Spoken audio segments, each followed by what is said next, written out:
ఉద్యమాలు ధర్నాలు ఇప్పటికీ డిమాండ్ చేసే అనేక మేధావులు ఉన్నప్పుడు సో దీని గ్రోత్ ఎట్లా ఉంటుందంటారు? ఆబ్వియస్గా దాని ఇంపాక్ట్ ఉంది. బట్ ఇంకా ఈ 4 years లో దాన్ని ఎలా కన్వర్ట్ చేసుకోగలరు, ఎలా ఎందుకంటే కాంగ్రెస్ బలంగా ఉన్నటువంటి ఒకప్పుడు స్టేటే కదా. సో ఎంత కన్వర్ట్ చేసుకుంటారు అనేది ఇప్పటి నుంచి తీసుకునే డిసిషన్ బట్టి ఆధారపడుతుంది అంటున్నాను. ఇప్పటికైతే మామూలుగా కాంగ్రెస్కి ఓట్ బ్యాంకింగ్ ఇక్కడ ఏపీ వరకు పెరిగిపోయింది, అద్భుతంగా ఉందని లేదు. బట్ నేను ఏంటంటే నేషనల్ వైడ్ నుంచి ఇంపాక్ట్ వస్తున్నప్పుడు దాని ఇంపాక్ట్ ఎంతో కొంత ఆంధ్రప్రదేశ్ మీద కూడా పడేదానికి ఆస్కారం ఉంది. ఇప్పుడు మనం కూడా అబ్జర్వ్ చేస్తుంటారు కదా సెంట్రల్లో ఏ గవర్నమెంట్ రాబోతుంది అనేది. సో దాని ఇంపాక్ట్ దీని మీద పడుతుంది అంటున్నాను. ఇప్పుడు కూటమి ప్రభుత్వానికి సంబంధించి 3 పార్టీల కూటమి ఇది. ఒక 1.5 year 2 years తర్వాత ఖచ్చితంగా టీడీపీ సింగిల్ గానే మళ్ళీ నెక్స్ట్ ఎలక్షన్స్ కి బరిలో దిగే అవకాశం ఉంది. బీజేపీ జనసేన మాత్రమే అలైన్ కొనసాగబోతుంది అనేది ఎక్కువగా వినిపిస్తూ ఉన్న మాట. అంటే ఇప్పుడు ప్రస్తుతానికి అయితే అలా వాళ్ళ ఆలోచన నాకు ఎందుకంటే అందరితో మాట్లాడుతున్నట్టు అలా ఏం అనుకోవట్లేదండి. కూటమి ప్రస్తుతానికి కూటమిగానే వెళ్దాం అనుకుంటున్నారు. బట్ బయట నుంచి అది టాక్ అవ్వచ్చు. ఎందుకనంటే ఎక్కడో ఇంటర్నల్ గా కొన్ని క్లాషెస్ అయితే స్టార్ట్ అయ్యాయి. అవి ఉంటాయి మేడం. ఎందుకంటే ఒక వైఫ్ అండ్ హస్బెండ్ మీద 100 ఇష్యూస్ ఉన్నట్టు అబ్వియస్గా ఇది 2 పార్టీలు 2 డిఫరెంట్ భావజాలు ఉంటాయి, 2 వీళ్ళ ఆస్పిరేషన్స్ ఎక్కువ ఉంటాయి. ఎప్పటికైనా టీడీపీ కార్యకర్తలు ఏమనుకుంటారు, చంద్రబాబు నాయుడు గారే ఉండాలి, తర్వాత లోకేష్ గారే ఉండాలి, ముందుకెళ్ళాలనుకుంటారు. జనసేన కార్యకర్తలు ఈ రోజు కాకపోయినా రేపైనా మా వాడు సీఎం అవ్వాలి, గెలవాలి, ముందుకెళ్ళాలనుకుంటారు. సో ఆబ్వియస్గా లేదా లోకల్ ఆస్పిరేషన్స్ ఉంటాయి, క్యాస్ట్ ఈక్వేషన్స్ ఉంటాయి, ఆబ్వియస్గా ఆ చిన్న వైరుధ్యాలు ఉంటాయి. లేదా ఇక్కడ బొమ్మ పెట్టారు, ఇక్కడ బొమ్మ తీసేసారు, మా వాడి దగ్గర ఏవో ఉంటాయి. బట్ ఇట్లన్నింటినీ కలుపుకొని ముందు మాట్లాడుకుంటే రోజు మీటింగ్ పెట్టుకుంటే ఎలా ముందుకు వెళ్తారని బట్టి ఉంటుంది. బట్ కలిసి ఉంటే వాళ్ళకున్న బలం విడిపోతే ఇద్దరికీ ఉండదు. ఓకే. బట్ ఈ మధ్య కాలంలో చూస్తున్న political developments towards Janasena more curious అండి. బాలినేని గారు జాయిన్ అవ్వటం, ఉదయ్ భాన్ గారు జాయిన్ అవ్వటం, వస్తున్న సీనియర్ లీడర్స్ జాయిన్ అవుతూ ఉన్నప్పుడు why not TDP, why Janasena అనే క్వశ్చన్ అక్కడ మనకు రేజ్ అవుతుంది. అంటే అక్కడ ఉన్నటువంటి సమీకరణాలు బట్టి ఫ్యూచర్లో ఇదైతే బాగుంటుంది కదా, అక్కడ ఉన్న క్యాస్ట్ ఈక్వేషన్స్ అన్నీ పెట్టి జాయిన్ అవుతారండి. ఇంతకుముందు బాలినేని గారు కూడా ఇప్పుడు అంతకుముందు టీడీపీ నుంచి ఆఫర్ వచ్చింది, లేదా జనసేన నుంచి ఆఫర్ వచ్చి ఉండొచ్చు, లేదా ఇప్పుడు అయిపోయిన తర్వాత ఇప్పుడు ఆల్రెడీ టీడీపీ నుంచి వాళ్ళు క్యాండిడేట్ ఉన్నారు కదా, గెలుచున్నారు కదా, మన నెక్స్ట్ జనసేనకి అయితే బాగుంటుందని లోకల్ సమీకరణాలు పట్టుకొని ఆ డిసిషన్ తీసుకుంటా ఉంటారు ఎనీ ఎమ్మెల్యే. బట్ ఈ జాయినింగ్స్ అనేవి ఈ 2 parties మధ్య ఏమి క్లాషెస్ కి దారి తీయదా మోర్? అంటే ఎందుకంటే ఆల్రెడీ ఒక పెద్ద పార్టీ ఇద్దరికి ఒక అండర్స్టాండింగ్ ఏంటంటే అండి, ఇప్పుడు మీకు ఇందాక వైఫ్ అండ్ హస్బెండ్ ఎగ్జాంపుల్ ఏంటంటే మీకు ఒక పిల్లలు, అందుకే మీకు కామన్ గోల్ ఎక్కువ ఉంటుంది. At the same time me individual మీకు కొన్ని లక్ష్యాలు ఉంటాయి, మీకు ఆయనకు ఎక్కువ లక్ష్యాలు ఉన్నట్టు. ఇక్కడ ఏమవుతుందంటే ఆబ్వియస్లీ రేపొద్దున నా పార్టీ బలోపేతం చేసుకోవాలని ఇరు పార్టీలకి ఉంటుంది, ఇరు పార్టీ లీడర్లకి ఉంటుంది. సో ప్యారల్గా ఒకటి మీకు తెలిసినా ఒకటి తెలియకపోయినా 2 పార్టీలు తన పార్టీ బలోపేతం చేసుకోవాలని వర్క్ చేసుకుంటూ ఉంటాయి. దాంట్లో ఎటువంటి సందేహం లేదు. ఎన్నికలకి ముందు వైఎస్ఆర్సీపీ నుంచి చాలా మంచి లీడర్స్, సీనియర్ ఫైనాన్షియల్ స్ట్రెంగ్త్ ఉన్న లీడర్స్ ని వైసీపీ పోగొట్టుకుంది. అది ఎంతవరకు కారణం అనేది ఇప్పటికి కూడా వాళ్ళు తెలుసుకున్నారో లేదో తెలియదు, కానీ బాలినేని లాంటి సీనియర్ లీడర్స్ ఇప్పటికీ కూడా వెళ్ళిపోతూ ఉన్నారు. వాట్ ఈస్ వైసీపీ ఫ్యూచర్ అండి, వైఎస్ఆర్సీపీ భవితవ్యం? అంటే ఇంతమంది 11 వచ్చినప్పటికీ కూడా కొంతమంది ఓడిపోయినా సీనియర్స్, ఇప్పుడు బొత్స గారు అవ్వచ్చు, పెద్దిరెడ్డి గారు అవ్వచ్చు, విజయసాయి రెడ్డి, ఇలాంటి పెద్ద సీనియర్ లీడర్స్ ఉన్నారు. సో ఎలా ఉండబోతుందంటారు ఫ్యూచర్, ఆ పార్టీ భవిష్యత్? అంటే ఎనీ పార్టీ అండి, నాట్ ఓన్లీ వైఎస్ఆర్సీపీ, ఎనీ పార్టీలో లీడర్స్ పోతుంటారు. ఇప్పుడు టీడీపీ నుంచి కూడా చాలా మంది వైఎస్ఆర్సీపీకి వెళ్ళినప్పుడు, లేదా ప్రజారాజ్యం నుంచి చాలా మంది మూవ్ అయ్యేలో ఉంటారు. పార్టీ మీరు స్ట్రక్చర్ అదే కాన్సెప్ట్ నిలబెట్టుకుని అదే ముందుకు వెళ్తూ ఉంటే లీడర్స్ వస్తుంటారు, పోతుంటారు, పార్టీలు ముందుకు వెళ్తూనే ఉంటాయి.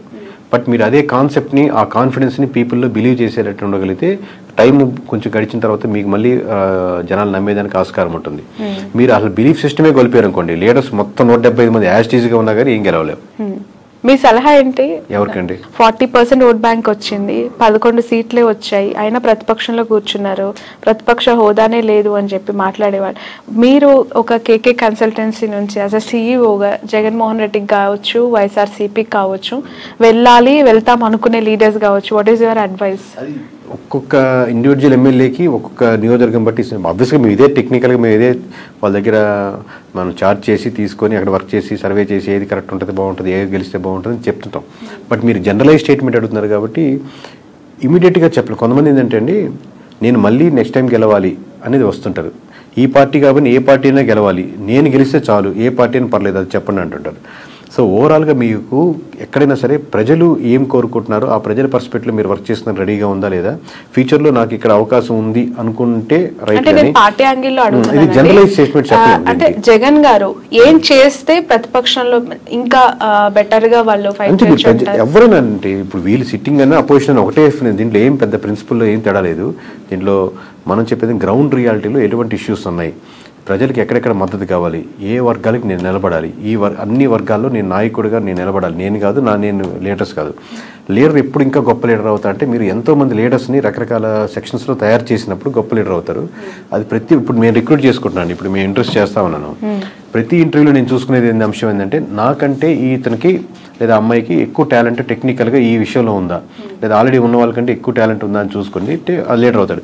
నాకంటే ఎక్కువ టాలెంట్ ఉండకూడదు, నేనే లీడర్ ఉండాలి అనేది కంటే కూడా ప్రతి నియోజకవర్గంలో ప్రతి అంశంలో నాకంటే వాక్చాతుర్యంలో కానీ, మాట్లాడే విషయంలో కానీ, సబ్జెక్ట్ నాలెడ్జ్లో కానీ, మాట్లాడితే కరెక్ట్గా మాట్లాడే పర్సన్స్ కానీ, అంటే అపోజిషన్ కూడా చాలా టెక్నికల్గా మాట్లాడుతున్నాడు, చాలా రైట్ ఇతను, ఓన్లీ అరిచేసి ఏదో తిట్టేసినట్టు కాకుండా అలాగా టెక్నికల్ సబ్జెక్ట్ ఉండే లీడర్స్ని మీరు డెవలప్ చేయగలిగితే ఈ ఉన్న 4-5 సంవత్సరాల్లో మీరు మళ్ళీ గవర్నమెంట్ ఫామ్ చేయడానికో లేదా మీరు ముందుకు రావడానికో తేడా ఉంటుంది. కానీ ఇదే పద్ధతిలో వెళ్తే, ఇదే లైన్లో వెళ్తా ఉంటే మళ్ళీ మీకు కష్టమే. ఓకే. ఈ 2 తెలుగు స్టేట్స్లో ప్రాంతీయ పార్టీలకు ఎంతో కొంత రోడ్ బ్యాంక్ని కైవసం చేసుకొని సస్టైన్ చేస్తున్న పార్టీస్ని మనం చూస్తూ ఉన్నాం. ఇక్కడంటే ఇప్పుడు కాంగ్రెస్ అధికారంలోకి వచ్చింది, అగైన్ అక్కడ మళ్ళీ ప్రాంతీయ పార్టీ, ఆఫ్కోర్స్ జాతీయ పార్టీ అయినప్పటికీ కూడా వాళ్ళు ప్రాంతీయ పార్టీగానే ఎస్టాబ్లిష్ అయ్యారు టీడీపీ. సో ఒక ప్రాంతీయ పార్టీ యొక్క ప్రభావము, వాళ్ళ ఇంపాక్ట్స్ 2 స్టేట్స్లో ఇంతకాలం చూసిన ప్రజలు మతతత్వ రాజకీయాల్ని, మతతత్వ పార్టీలను ఎంకరేజ్ చేస్తాయా, కన్సిడర్ చేస్తాయా? అంటే ఇప్పుడు నేను నేషనల్ వైజ్గా చెప్తున్నా కదండి, మతానికి ఉన్న సంబంధించిన ఓట్ బ్యాంక్ అంటే ఇక్కడ ఎస్పెషల్లీ 2 తెలుగు స్టేట్స్ గురించి నేను మాట్లాడాను. అంటే కంపారిటివ్ నార్త్లో పోలిస్తే ఇప్పుడిప్పుడే సౌత్లో బీజేపీది కూడా ఇంకొంచెం ఉంది. కంపారిటివ్ చెప్తున్నాను, నార్త్లో ఎక్కువ బీజేపీ ఆల్రెడీ ఒక సాచ్యురేషన్ పాయింట్కి వెళ్ళిపోయింది. బట్ సౌత్లో ఇప్పుడిప్పుడే అక్కడక్కడక్కడ ఆ టైప్ ఆఫ్ చిగురిస్తూ లేదా ఆ థాట్ ప్రాసెస్లో ఉండి మన ధర్మం అనేది ఆలోచిస్తున్నారు. బట్ అది ఓట్ బ్యాంకింగ్ సరిపోదు గెలిచేదానికి అనుకుంటున్నాను. ఒకసారి మీకు సెంట్రల్లో బీజేపీ తగ్గిపోతుంది అనుకోండి, దాని ఇంపాక్ట్ మన స్టేట్లో కూడా పడుతుంది. మొత్తం స్టేట్లో సెంటర్లో మనకు గవర్నమెంట్ మారుతుంది అనుకోండి, అది మన స్టేట్కి వచ్చేసరికి కూడా మన ఇంపాక్ట్ పడుతుంది. ఎప్పుడైతే మీకు బీజేపీ మీద ఎఫెక్ట్ ఎక్కువ పడిపోతుందో, బీజేపీ మునిగిపోతుందో, దానికి బీజేపీ ఆధారితంగా నిలబడిన పార్టీలు కూడా దాని ప్రభావం, దాని ఎఫెక్ట్ ఎంతో కొంత తీసుకో తప్పదు. Okay. In future Nara Lokesh గారికి, పవన్ కళ్యాణ్ గారికి ఎవరికి ఎక్కువగా సీఎం అయ్యే అవకాశం ఉంది అని అంటారు? మీ అజంప్షన్ ఏంటి? అది చెప్పలేము. ఎందుకంటే అండి ఇది హైపోథెటికల్గా ఆబ్వియస్గా చంద్రబాబు నాయుడు గారు ఉన్నంతసేపు ఆయన గవర్నమెంట్ రన్ అవుతూ ఉంటుంది, 5 years ఇబ్బంది లేదు కదా. But going forward obviously TDP కానీ టీడీపీ కార్యకర్తలు కానీ ఎట్లాగైనా సరే మా చంద్రబాబు గారు సీఎం ఉండాలి. దాని తర్వాత లోకేష్ గారే వాళ్ళు కోరుకుంటారు. పవన్ కళ్యాణ్ గారు ఫాలో అయ్యేవాళ్ళు ఆబ్వియస్గా పవన్ కళ్యాణ్ గారు సీఎం అవ్వాలి, ఇంకా సీట్లు 21 నుంచి మేము 71, 100 సీట్లు వెళ్ళాలని కోరుకుంటారు. బట్ ఇద్దరు కూటమిగా వెళ్ళాలనుకుంటున్నారా, సెపరేట్గా వెళ్ళాలనుకుంటున్నారా? మీరు ఇందా చెప్పినట్టు టీడీపీ సెపరేట్ అయ్యి బీజేపీ ఆబ్వియస్గా బీజేపీ జనసేన వెళ్ళాలనుకుంటున్నారు. దీనివల్ల ఇట్లా సెపరేట్ అయితే మళ్ళీ వైఎస్ఆర్సీపీకి ఫెచ్ అవుద్దా? ఎన్ఫ్యాక్టరీ వేస్లో ఉన్నాయి కాబట్టి ఎవరి కార్యకర్తలు ఎవరు లీడర్ అవ్వాలనుకుంటారు. మాది ఏంటంటే ప్రజలు ఇప్పుడు ప్రస్తుతానికి ఏమనుకుంటున్నారు, ఎలా చేస్తే ప్రజలకు బాగుంటుంది. ఇంకా ఆబ్వియస్గా ఏపీ మన సొంత స్టేట్ కాబట్టి ఈ డెవలప్మెంట్లో మనం కూడా ఎందుకైనా భాగస్వామ్యం అయితే ఇది బాగుంటే బాగుంటుంది కానీ మనకు ఒక స్వార్థం కూడా ఉంటుంది మంది కాబట్టి. ప్రజలు ఏమనుకుంటున్నారు అనేది మీరు చెప్తానంటున్నారు. పిఠాపురం ప్రజలు ప్రస్తుతం ఏమనుకుంటున్నారు? పవన్ కళ్యాణ్ గారు ఎమ్మెల్యే అయ్యారు, డిప్యూటీ సీఎం అయ్యారు, ఒకసారి ఛాన్స్ ఇమ్మన్నారు, గెలిపిమ్మన్నారు, అవకాశం ఇచ్చేశారు, అన్ని ఆయనకు కావాల్సిన 21కి 21 కైవసం చేసేసారు. So towards Pawan Kalyan what is AP people's high అయితే ఫస్ట్ ఆఫ్ ఆల్ ఉంటుందండి. ఆబ్వియస్గా అందరూ పవన్ కళ్యాణ్ ఓట్లు వేసిన వాళ్ళు ఎవరైతే ఉన్నారో వాళ్ళకి ఆబ్వియస్గా మనం వేసిన పార్టీ గెలిచింది కాబట్టి ఒక హై ఉంటుంది. బట్ ఆ హై అలాగే కంటిన్యూ అవ్వాలంటే ఆ లోకల్ ఇష్యూస్ ఏదైతే ఉన్నాయో అడ్రస్ చేస్తూ మిగతా రోజుల్లో అది కాలువలు కావచ్చు, రోడ్స్ కావచ్చు, సమస్యలు కావచ్చు, అన్ఎంప్లాయ్మెంట్ కావచ్చు, చిన్న ఫ్యాక్టరీలు కావచ్చు, లోకల్ కుటీర సంస్థలు కావచ్చు, అక్కడికి వెళ్ళే చిన్న హాస్పిటల్స్ కావచ్చు, ఈ ఇష్యూస్ మీద కాన్సన్ట్రేట్ చేస్తే ఆ హైకి తగ్గట్టు రెస్పాన్స్ ఇంకా డెవలప్మెంట్ అవుతూ ఉంటుంది. ఒక పాయింట్ మీద అయితే చెప్పలేరా? అదేనండి, అది కంటిన్యూ చేయాలి. ఇప్పుడే కదా స్టార్టింగ్, ఇంకా కంటిన్యూ చేయగలిగితే దాన్ని ఉంటుంది. కానీ ఆ హై మటుకు ఉంటుంది అంటున్నాను. మిగతా నియోజకవర్గాల్లో లేని హై పిఠాపురంలో ఉన్న వరకు హై వస్తుంది. ఎందుకంటే మనం వేసి గెలిచాడరా, మనం అంటే మొత్తం రాష్ట్ర వ్యాప్తంగా ఇచ్చారు. ఇప్పుడు మాకు తెలుస్తుంటుంది కాబట్టి లోకల్గా వాళ్ళు గెలుస్తారా, ఓడతారా, మెజారిటీ ఎంత 10,000, 20,000 ఇంత హైతో చూశారు కాబట్టి రిజల్ట్ రాగానే ఆ హై కంటిన్యూ అవుద్ది. బట్ హై కంటిన్యూ అలాగే అవ్వాలి అంటే మీరు ఇష్యూస్ మీదే ఐడెంటిఫై చేసి వర్క్ చేయాలి. ఓకే సార్, మీ మీకు ప్రెషర్ ఎంతవరకు ఉంటుంది ఈ సర్వీస్ అని చేస్తూ ఉన్నప్పుడు? ఎందుకనంటే ఒక ఇంటర్వ్యూ చేస్తే మాలాంటి వాళ్ళ మీదనే బురద జల్లే ప్రజలు, లేదంటే అలాంటి పీపుల్ మనం సొసైటీలో యాజ్ ఆఫ్ చూస్తూ ఉన్నాం. ఇంకా మీరు బియాండ్ దట్ ఒక పార్టీకి మీరు చేస్తూ గెలుస్తుంది ఓడిపోతుందని మీరు ప్రెషర్ ఉంటుందండి. ప్రెషర్ ఆబ్వియస్లీ చాలా ఉంటుంది దాంట్లో, నేను లేదు అని ఎట్లా ఓవర్కమ్ అవుతారు? అంటే ఒకరు బెదిరించే వాళ్ళు ఉంటారు, లేకపోతే ఇట్లా చెప్పమని అనే వాళ్ళు ఉంటారు, లేకపోతే వాళ్ళు ఇలా అమ్ముడు పోయాలని ఉంటారు, లేకపోతే బాగా వీరాభిమానులు ఉంటారు, ఏమన్నా చేసేస్తాం నీకోసం బాగుంటారని ఉంటారు. బట్ నేను మోస్ట్లీ నేను పరంగా కానీ నా నేను ఎవరు ట్రై చేసినా మనం వీటికన్నిటికీ దూరంగా ఉందాం, మన పని మనం చేసుకుంటూ వెళ్దాం అని ట్రై చేస్తున్నాం. కానీ ప్రెజర్ అయితే విపరీతంగానే ఉంటుంది. లిక్కర్ పాలసీ ఇంపాక్ట్ ఎంత ఉందండి? ఆ గవర్నమెంట్ ఓడగొట్టడానికి ఈ గవర్నమెంట్ గెలిపించడానికి అది మేజర్ ఇంపాక్ట్ అంటారా? 1% ఇప్పుడు అన్ని ఒక్కొక్క పర్సెంట్ యాడ్ చేసుకుంటా ఉన్నాం. అంటే వైఎస్ఆర్సీపీ నుంచి టీడీపీకి వచ్చిన ఓట్ బ్యాంకింగ్లో ఖచ్చితంగా ఒక 1% అయితే ఓట్ బ్యాంకింగ్ లిక్కర్ పర్స్పెక్ట్లో వచ్చిన ఓట్ బ్యాంకింగ్ ఉంటుందండి. ఇప్పుడు కొత్త పాలసీస్ ఇప్పుడే తీసుకున్నారు కాబట్టి అది ఇంప్లిమెంటేషన్ అయ్యి రేపు పొద్దున 1వ తారీఖు నుంచి రిజల్ట్ చూసి దాన్ని ఎలా ఉన్నాయని చెప్పగలుగుతాం. Right. Thank you so much అండి. Thanks a lot. సో మొత్తానికైతే ఫ్యూచర్లో రాహుల్ గాంధీని ప్రధానమంత్రిగా చూడొచ్చు అంటారా? అంటే ఇప్పుడున్న వేవ్ చూస్తుంటే మటుకు నార్త్లో అన్ని స్టేట్స్ ఓడిపోతున్నాయి కాబట్టి ఇలాగే వెళ్ళగలిగితే అది జరుగుతుంది.